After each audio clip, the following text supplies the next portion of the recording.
All right, so good evening. So today I'm going to be talking about the benefits that service dogs have on veterans with PTSD. So to begin, the official Veteran Affairs website reported about 61% of veterans sought healthcare from the VA from 2002 and 2015, most of whom were seeking care related to mental conditions that included PTSD.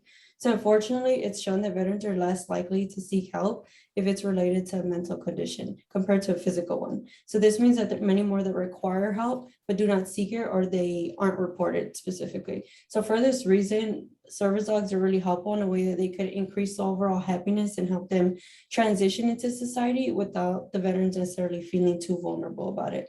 So for my speech, I'm going to be talking about what PTSD is, the benefits that these service dogs have on the veterans, as well as a study conducted to prove its effectiveness.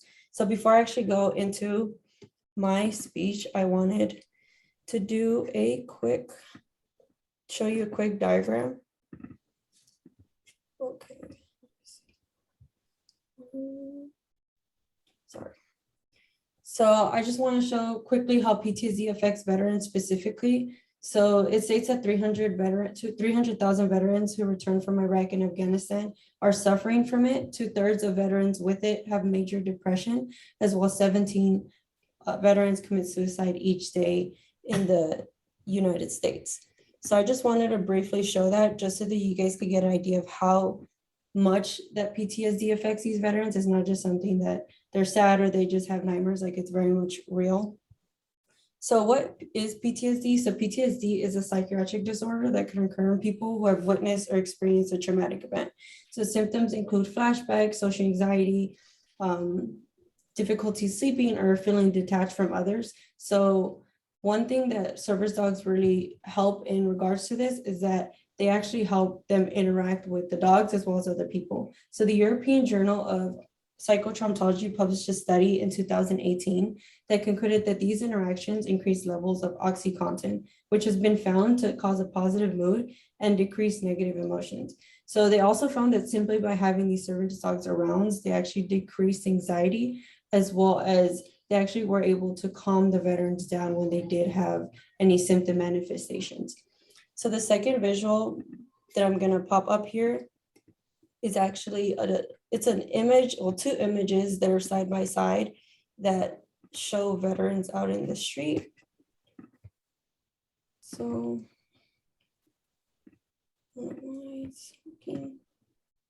okay, so I just wanted to show it quickly. I don't want to have it up for too long. It's just two veterans that are homeless out with their dogs. So I just wanted to include this. That way you guys can have an idea of the fact, like how real that this situation is.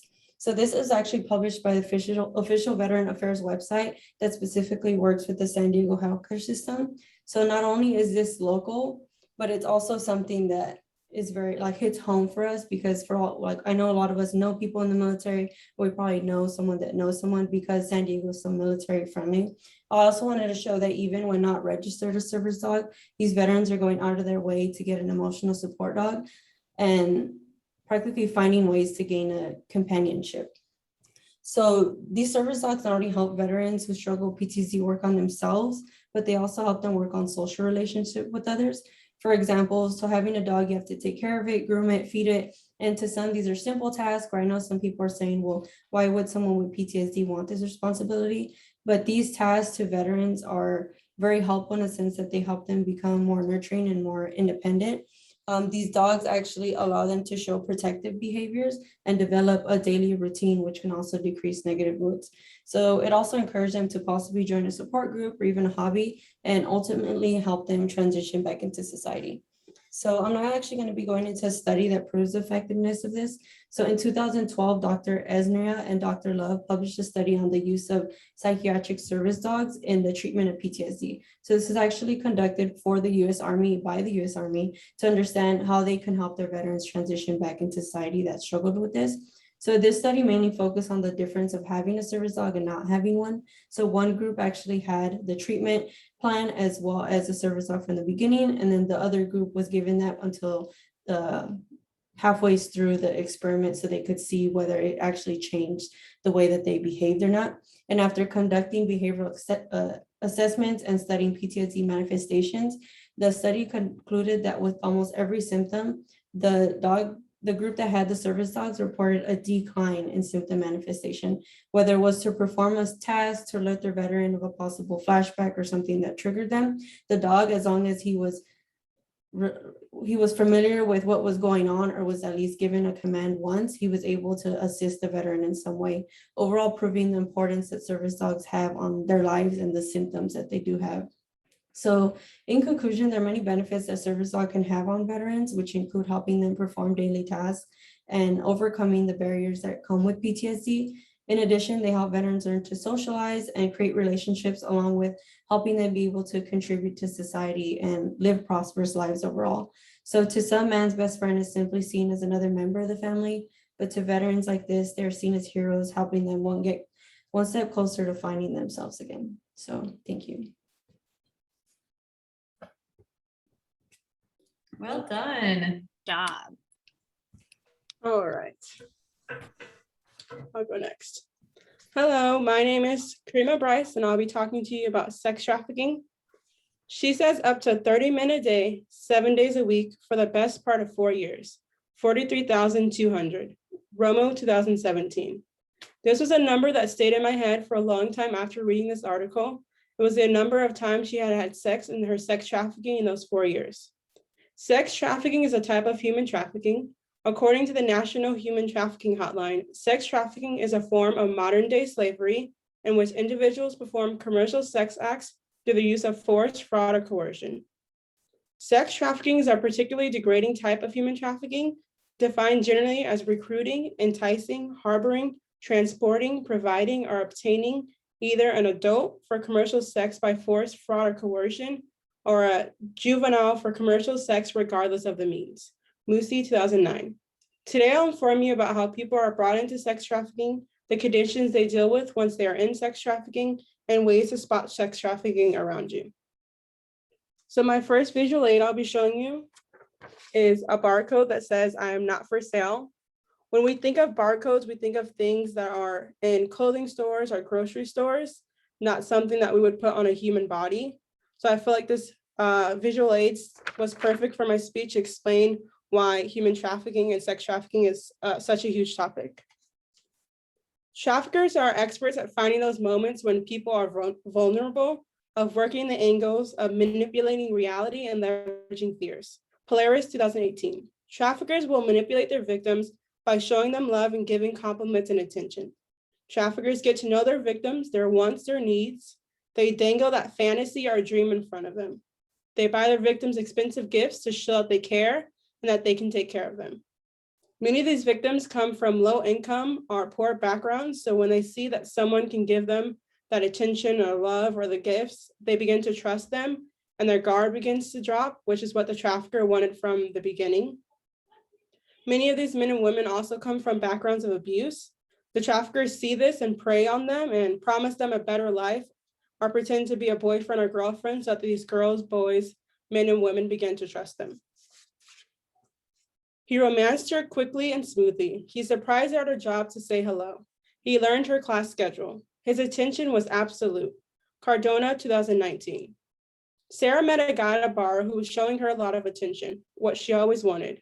Sarah was going to school and working a part-time job and wanted to go into modeling.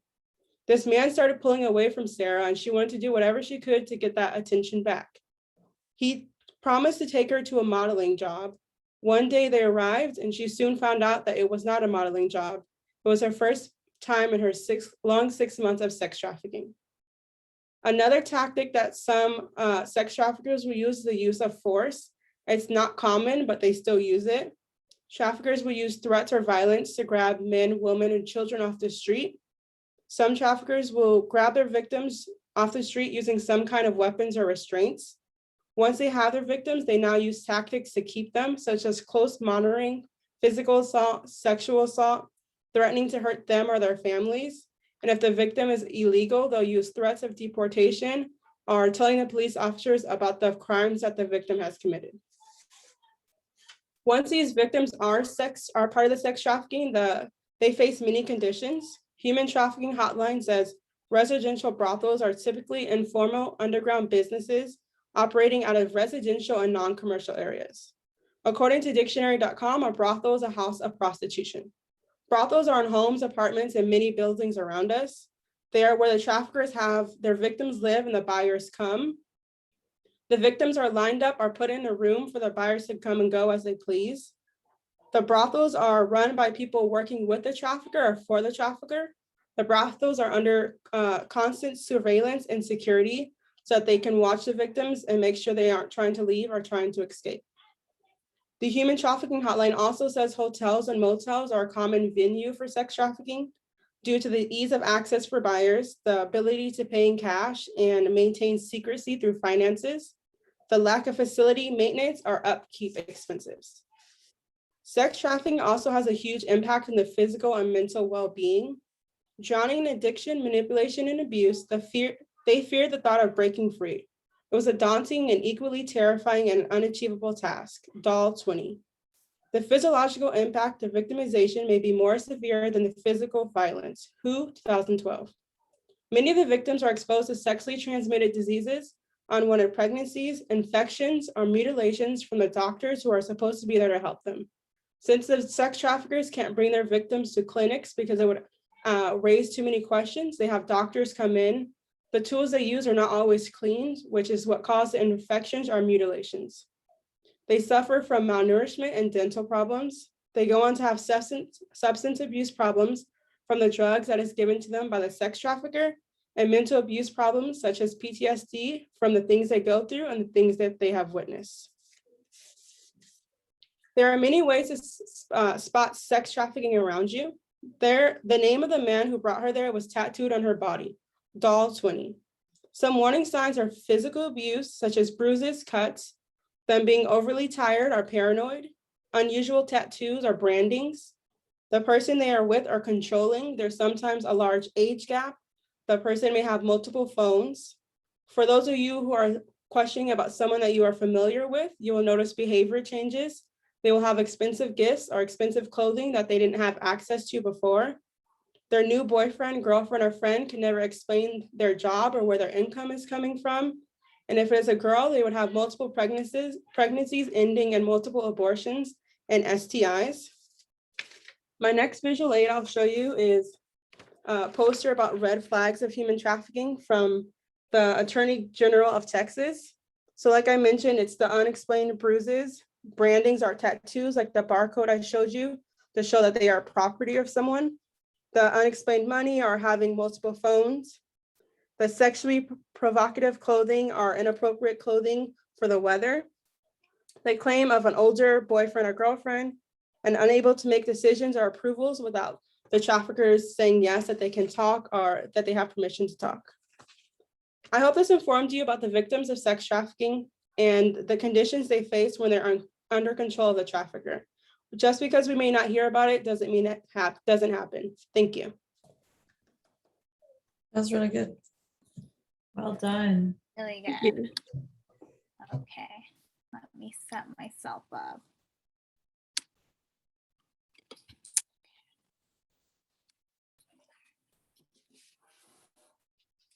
All right.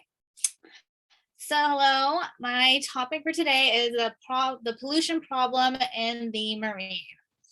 So I'm going to inform you guys about a marine problem. Plastic and straw pollution is highly affecting our marine life. Our oceans were once a beautiful landmark and place to relax and absorb the essence of fresh air. Unfortunately, that pretty beach is just in our imagination. Now, when you want to take a stroll on the beach, barefoot or on the sand, you're more likely than to be skipping and passing through countless amounts of litter. The litter is plastic. The negligence of just tossing waste without a second thought is the leading cause of premature death to our marine animals. Scientist Sherry Lipton, California Regional Coordinator of the National Oceanic Atmospherical Administration Marine Debris Program, spoke out and stated, for every pound of tuna we're taking out of the ocean, we're putting 2 pounds of plastic into the ocean. And I just want to share a quick picture of our coastline marine. Hold on. No. Hold on. Sorry. I should have. I just need to do share screen. Yes.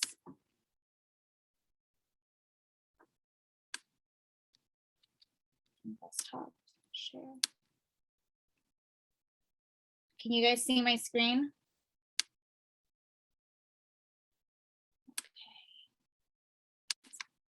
So I wanted to show this one picture. As I mentioned, this is a coastline picture of one of the oceans around the world and the amount of plastic just sitting around right there on the coastline. So it's pretty hard to go ahead and take a stroll on the beach right there. Okay, let me stop sharing. Okay. All right. So with our marine life being in critical condition, it can trickle down to a domino effect and will start to harm us humans. There is still over 80% of the ocean that hasn't been discovered. All of the plastic pollution is occurring at the surface and coastline of the ocean. Just because we are not in direct contact and cannot visibly see the great scope of the harm that is happening, it does not mean that it's not there. So I'm going to be bringing awareness that there is a plastic pollution problem that is affecting our marine life and highlight what plastic is truly doing. Marine life is being overlooked and taken for granted as a dumping source.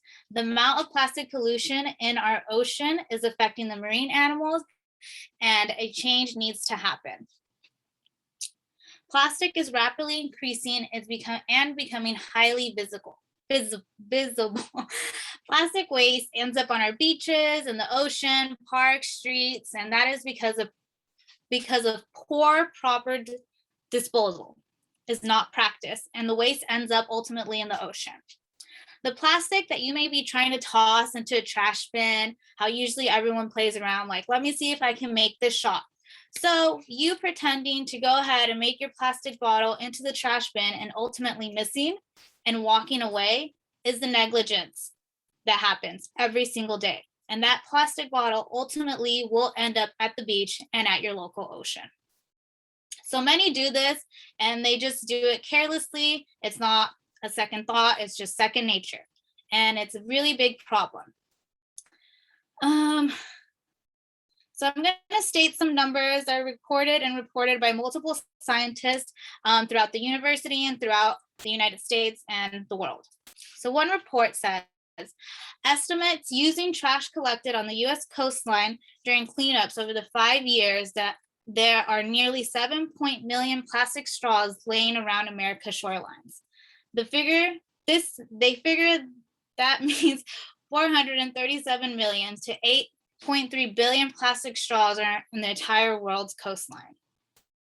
The University of Georgia environmentalist engineer Professor Jenna Jambeck calculates that nearly 9 million tons end up in the world's ocean and coastlines each year as of 2010, according to her 2015 study in the journal Science. Each year, there's more than 35 million tons of plastic products, which is potentially pollution and produced around Earth. And about a quarter of that ends up in our water. Remember, all this information is just coastline information. So keep in mind that we're still 80% of the ocean that has not been fully discovered. So we can only imagine how much more waste and pollution is floating around in our ocean and not being recorded. There's animals that are being affected with this plastic pollution. Plastic is the number one killing of our animals, of our marine animals. They're getting caught in the plastic, being trapped, consuming the plastic. And I'm going to show you guys some animals that are affected by this pollution. Sorry.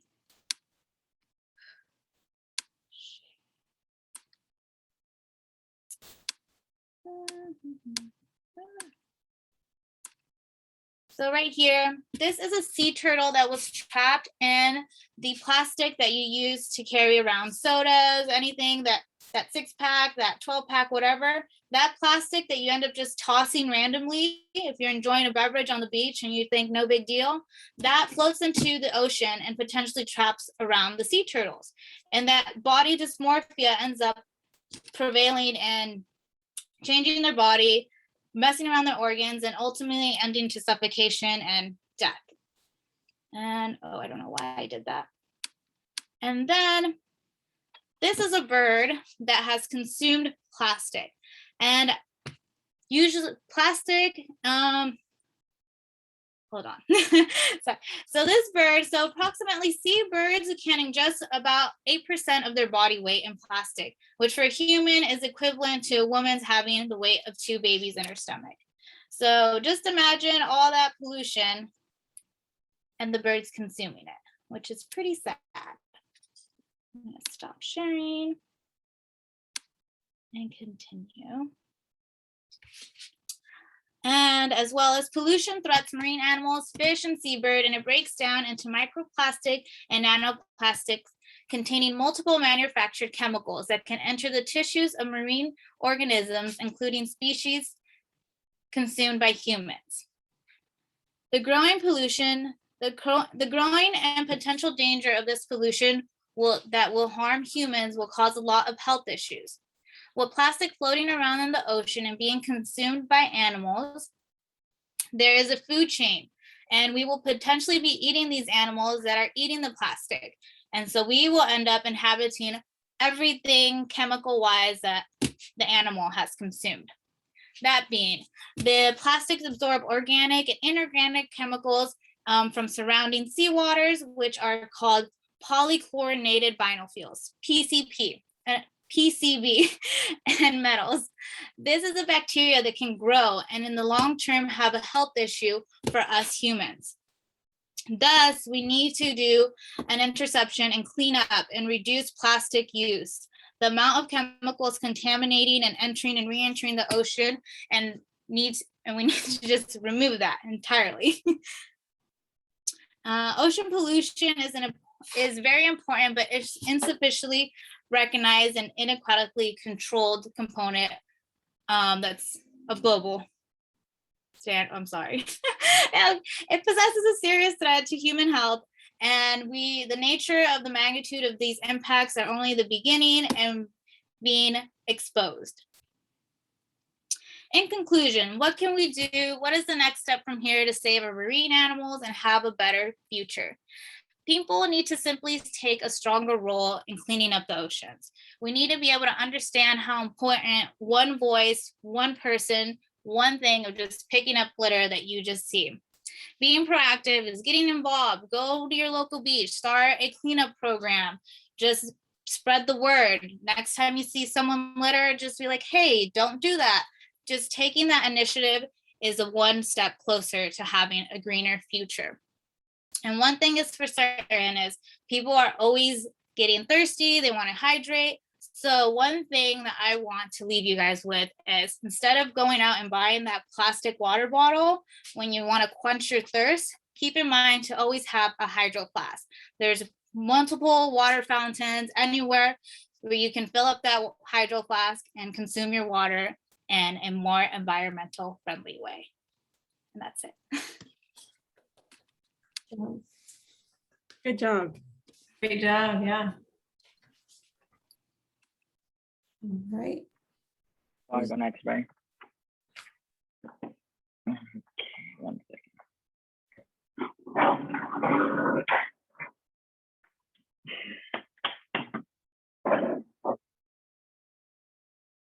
Do I have to stand up or not? No.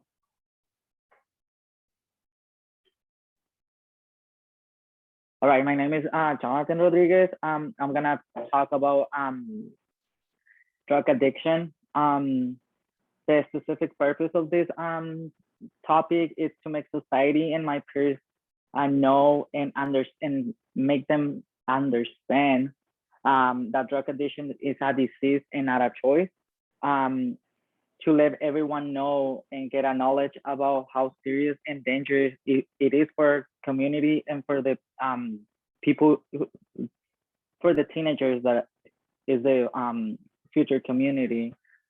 Drug addiction is one of the highest problems in the US, around 750,000 deaths per year. So it's like around 87% of the dead, how do you say that? problems, I guess. Drug addiction has been and still is a topical issue around the world. Sorry. People become dependent on drugs based on accidents, depression, or trying to be be cool in front of other people. Now, like, I always ask myself what I think when I see a drug addict in the streets, and what I think when I see, I don't know, a college student doing drugs, right? It's a huge difference, but at the same time, it's the same. They're doing the same thing, just the situation and the struggle is different. Um, let me show you a quick graphic.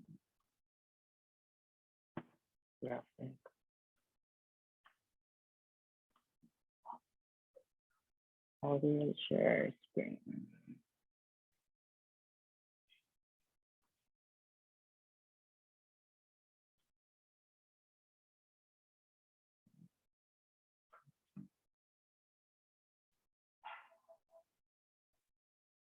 So this graphic is it's from 20 years. So it's from 1999 to 1929. So most of the people that die, it's male, like it is male. So sorry. There you go. So can you see how increased over the years? If I'm not wrong, 2017 was the highest one, and then 2019. But I think right now it's one no 75,000 this year, so it's getting higher at the moment.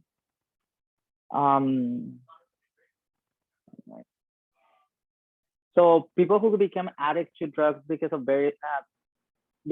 different reasons. Some like in order to do this I don't know how to say that. Distress themselves. Other one is out of peer pressure. Other one is depression, and the other one is accidents or medication. How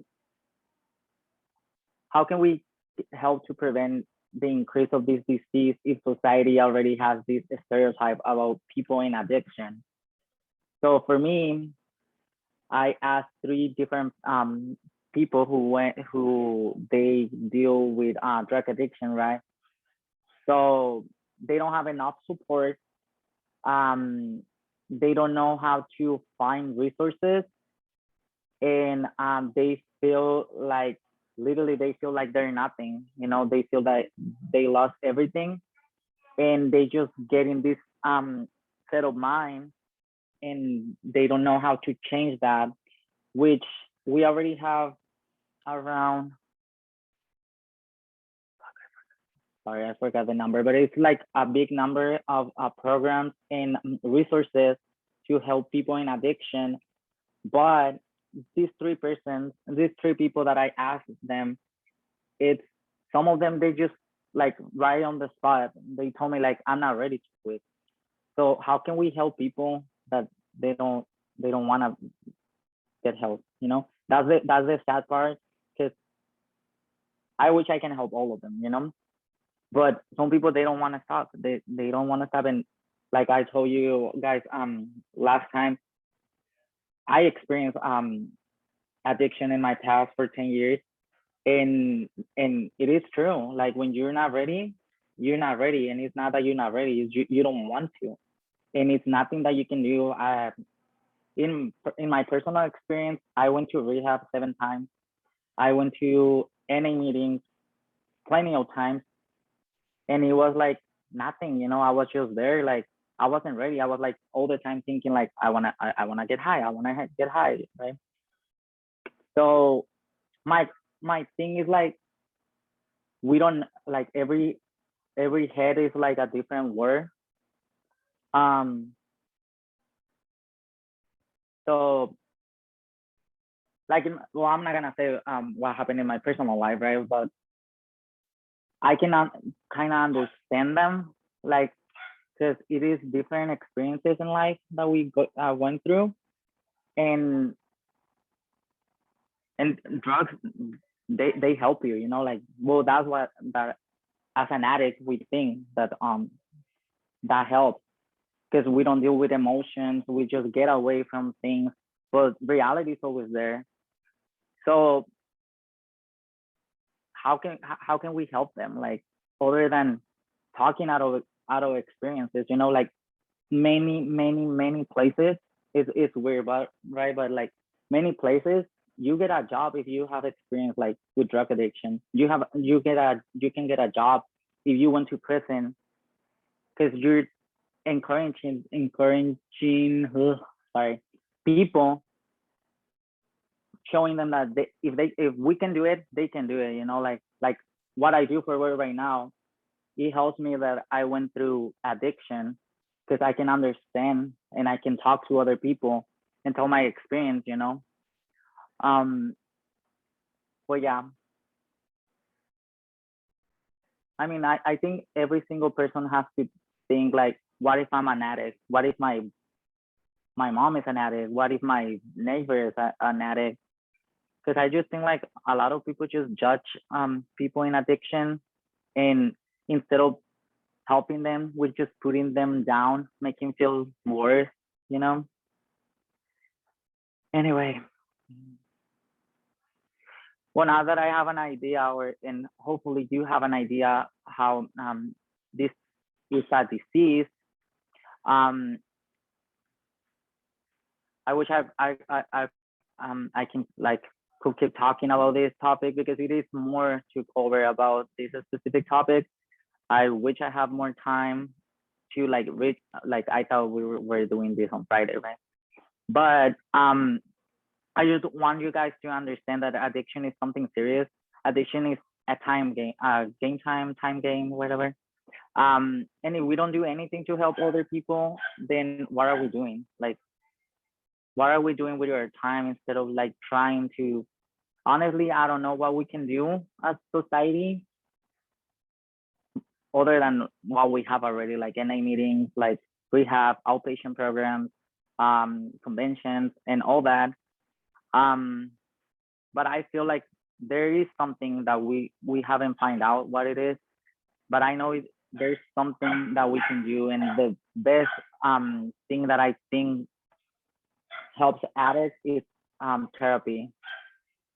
Definitely helped me a lot, and it's all that I got. I'm still nervous, so thank you. Good job.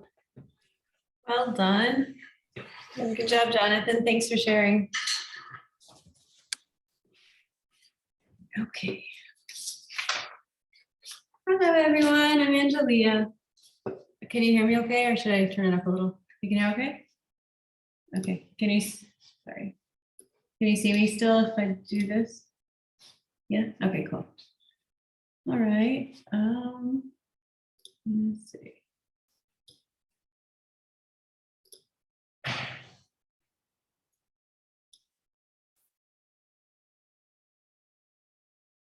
Let's see.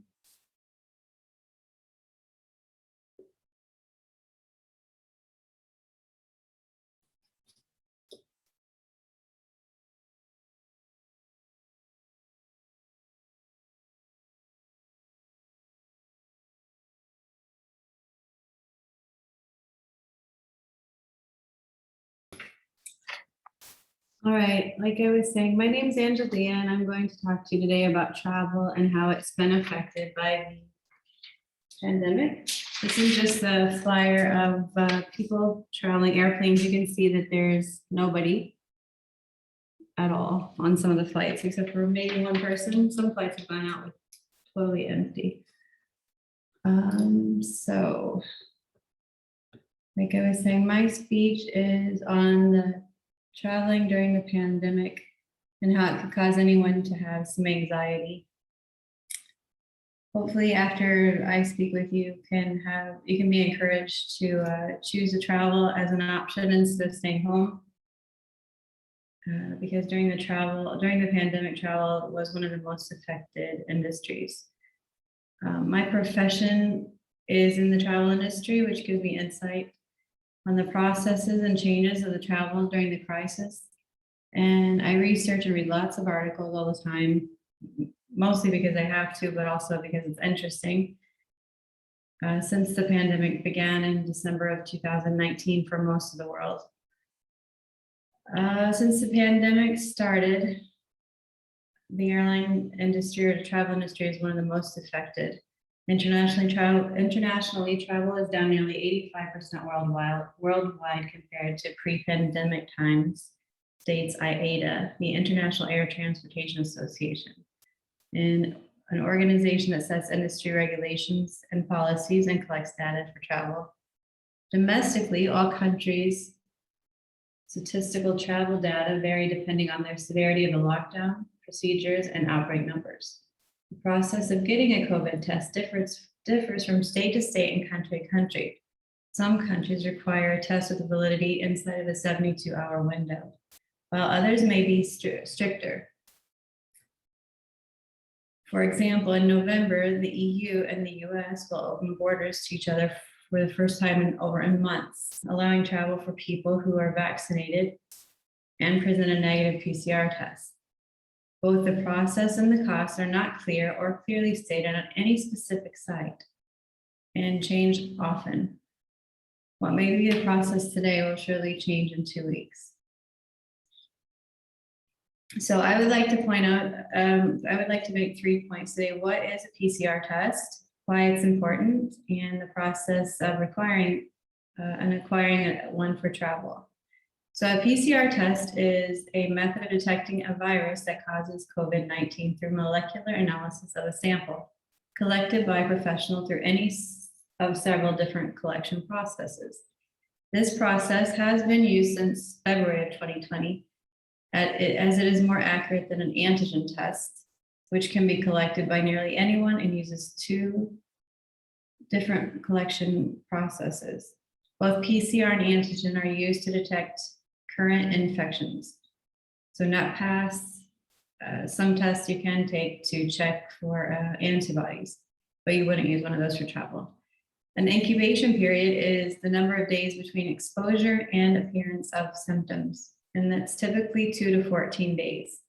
While these are just broad numbers, some people may be positive with no symptoms or asymptomatic, and others may show mild symptoms. Some differences between a PCR and antigen test are that PCR tests are collected through nasal swab or deep in the nasal swab, a sputum, which is the phlegm that you cough up, or saliva, versus an antigen test, which is a nasal swab or in back of the nasal swab. PCR tests are more complex and more are harder to administer, so you have to go to a professional for them, versus an antigen test where you can sometimes buy one at a pharmacy and take it home yourself. And the turnaround time for a PCR test is 1 to 3 days on average, versus an antigen test, which is 15 to 30 minutes usually. PCR tests are more accurate and they're more sensitive, which means you're going to get a more regular positive or negative and more accurate positive or negative, versus an antigen test, which is going to have more false negatives. Some reasons or why a PCR test is important for travel during a global pandemic. The importance of testing is that it could slow down the spread of COVID by detecting people who are infected. This would lessen the chance of spreading to family, strangers, and the crew member that you're with. And also, it helps to prevent a quarantine at your final destination or possible hospitalization in a foreign country. If you should be positive when you begin your travel, but you haven't tested, then you end up in like the Maldives, you might spend a few $1,000s on a quarantine that you didn't intend on doing, and you can't even leave your hotel room. So you're going to be spending nearly $10,000 for a 10 to 14 day vacation in your room in one of the most beautiful places in the world. The process of obtaining a PCR test. So first you need to decide which PCR test is right for your situation. You must look at the travel destination requirements and determine which test works best for your travel guidelines. As many countries require 72-hour validity from sample collection time to arrival at your destination. You have a pharmacy test, which is usually a 5-day turnaround, which doesn't typically work for travel, but they're typically free, so that's a benefit. You also have specialty labs, which you make an appointment, and usually turnaround time is anywhere from hours to just a couple days. And then the process of that, you register online and pay for the appointment. Some reputable companies that I've used myself are US Specialty Labs in Sereno Valley, InsightRecovery.com at Sheraton down by the airport, Carbon Health, which is for Hawaii and Alaska travel. It's a tent outside of the airport, and patientsystems.claritymv.com, which is an LAX. They offer 3 different testing options, all on LAX property.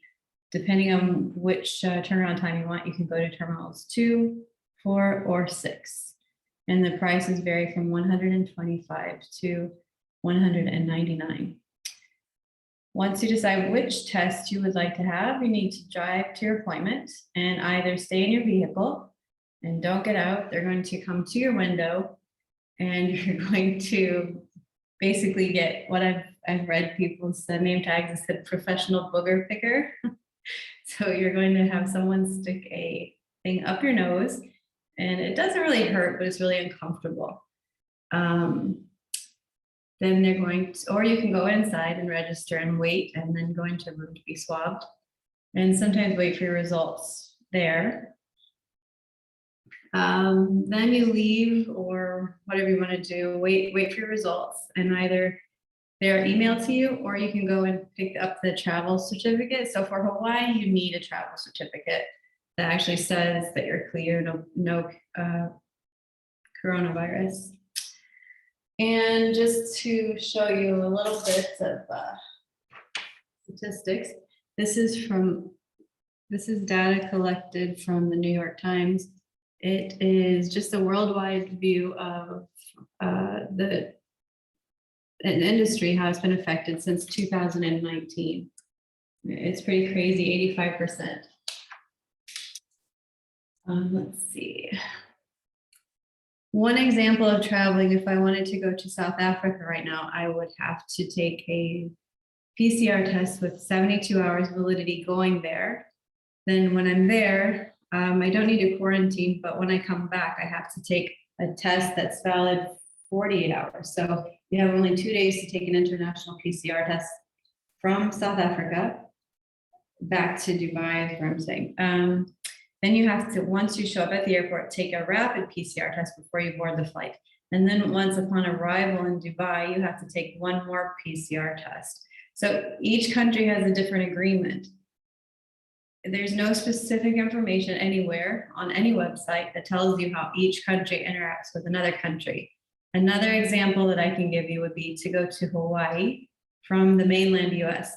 If I'm vaccinated with Pfizer, which is known by the World Health Organization, I can only go to Hawaii if I'm vaccinated from the mainland US.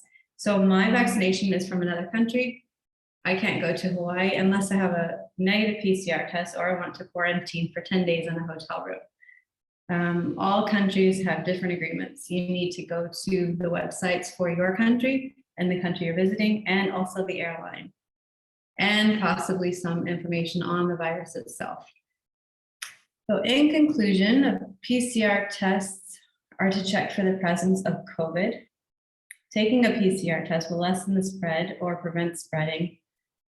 PCR test for travel to most destination is a bit challenging, but entirely worth the extra step when you consider that there are some great deals. You can get really good deals on travel right now. Less people are traveling. There's less pollution in the air. So when you get to your destination, you might actually be able to see some things better. You can see family in other parts of the world that you haven't been able to see for a while. Business travel, so in-person meetings are always better than Zoom or Office, Microsoft. they're just better. And if you're gonna relocate for your job, it's another reason to travel. And so the travel industry was nearly ruined by global pandemic, and the process of traveling has become more stressful with less information. In summary, there is no specific website, family member, or magazine you can look at to find all the information or the correct data, as it is an ever-evolving process. You will need to research local, national websites, as well as airline websites for which the travel. There should be a link on the airline site. I hope this will help you in choosing your next destination. And I also made a flyer, and attached it for you guys. It's just got some links of local and international sites for you to travel. And it says this weekend vacation. That's it. Thank you. Job. Job. Everyone did amazing. Yes. Good job. Okay, Hey, who did the minutes the other day that wrote the minutes down? That was very nice. Oh, no, that no. was me. No problem. Cool. I'll go first to give my little notes that I wrote for each of you guys.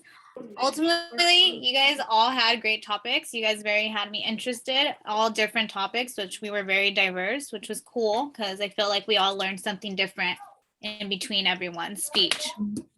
Diana, I think I like yours just because it has to do with dogs, and I just love dogs. And I really liked how all of you had great visual aids, especially showing the raw emotion of what reality is so these are people that go and serve our country, end up coming back and they have no one to resort to. And the fact that they can find comfort in a dog is beautiful. It's sad, but it's beautiful. So I think that was a great research. And it's cool now that they are recognizing, and even the Army itself is finding and developing programs to help with their own people serving their country. So that's really cool. Really enjoyed it. Great job. Karima, right? Okay. Yours, it's very out there and it's really good. It's very informational, just especially the examples that people like these gifts, the trust, how these abusers work and do all this malicious things just so they can trap these people. And it's sad. And it's something, like I said before, it's really, really good information to put out there and have, especially us females, to be aware of our surroundings. So I think that's really good. Great. And then for Jonathan, I liked at the end how you did mention that drug use, it ultimately it is a disease. And I feel like there does need to be more empathy in the world so that the people who are suffering with this disease can get the help. A lot of it is empathy and understanding. So I felt like that's what you're trying to summarize at the end, which I highly agree with, that there is some really unfortunate tough love and people are very mean and empathy needs to be spread out.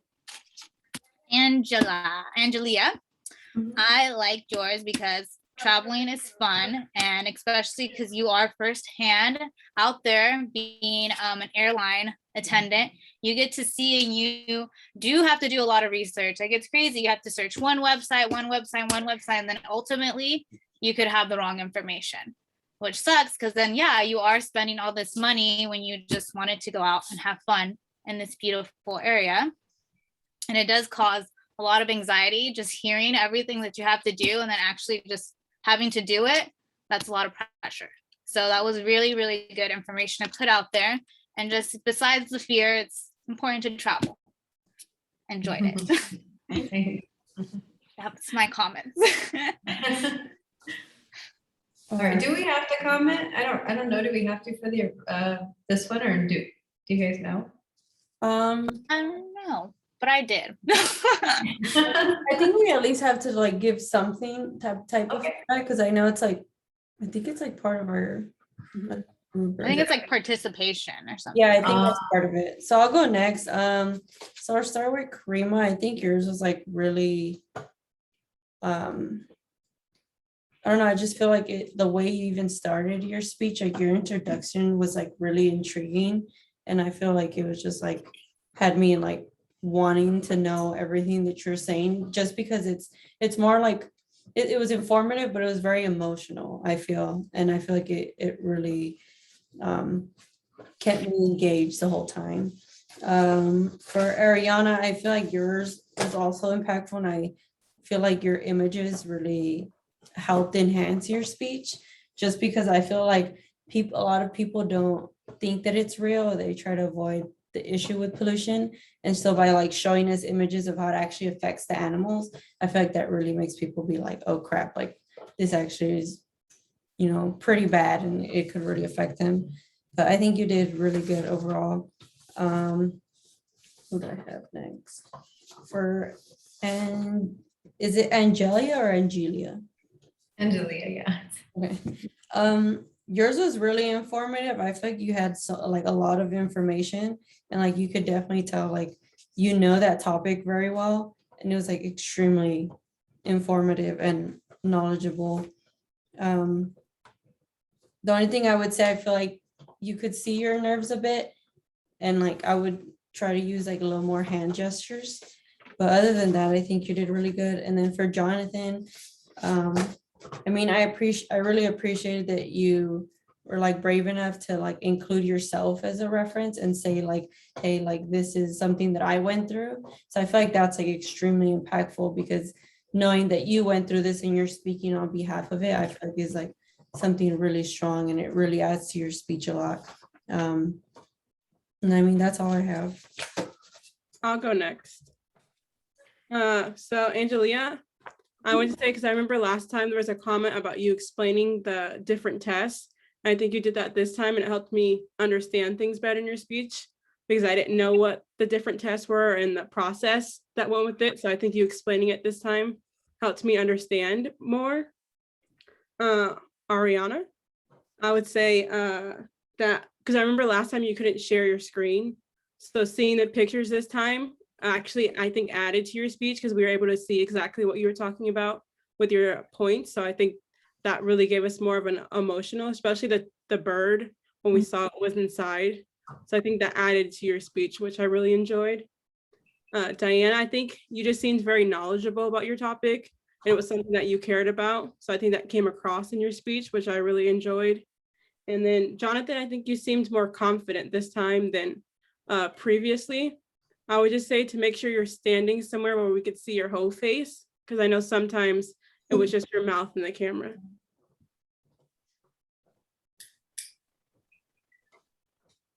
Does anyone else have anything? Okay, I'll go next then. Okay. Diana, about the service dogs, I loved your speech. I thought it was very positive, and the visuals were also really nice. But I think you did a great job, and you spoke clearly. You were positive, very professional looking. Well done.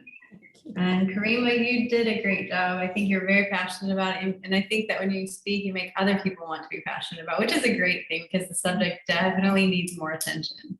So well done on that. And Ariana, I think that for you, the ocean is amazing. I love the ocean. I love scuba diving. I love everything about it. I think your speech was excellent, and your visuals were perfect, especially the sea turtle. They are the best thing in the world. And you did a great job on making other people see that it's an important subject. And Jonathan, I think, like they said, you're very, very brave to share your story. A lot of people don't even realize that, you're right, there's a lot of stigma around the subject, and a lot of the overdoses are just from maybe even doctors prescribing medicines for maybe a back pain or something. But you shed light on a very important subject that a lot of people don't know much about. And thank you all for great presentations. Thank you. I think it's my turn. Well, it's my first time like hearing like speeches like this, and I just learned a lot of things from all of you, like that I didn't know. Like I didn't know about all the like your pictures, Ariana. Yeah, Ariana. They got me like I was frozen. Like I was like, it's incredible that literally like I bet it's a lot of people like me that we don't even know that that's happening. I mean, I know plastic is an issue right now, but I didn't know it was that bad. So thank you for that. It was really good. Your speech is really good. and same with the sex trafficking. Like I was watching this TV show, and literally it's really bad, really really bad. And you're right, like they pretend to be super nice to you, like boyfriend, or like, oh, I'm gonna help you, this and that, and people like I think the big issue over there is getting deported. Like you're gonna get back to your whatever you from wherever you are. It is super super good. Thank you for that. And Diana, I love the dog part. You got me there. You got me there. I was like, just, but it is true. Like now, just with these military people, it's with everyone. Like dogs are like really helpful, like emotionally and all that. And about Angelia. I said it right. Yeah. Yeah, definitely about COVID. Like a lot of things that probably most of people we don't know that. Like it is super super helpful. Like right now that I'm going on a trip next month, now I know what to do and now how to keep protect. So thank you all of you guys for like sharing and getting like more like educated on those topics. Thank you. All right, I'm gonna, Yay. all right, I'm gonna We stop all did recording so Karima could, get out of here and have some. fun. Yes, happy birthday. Go enjoy Happy yourself. birthday. Bye.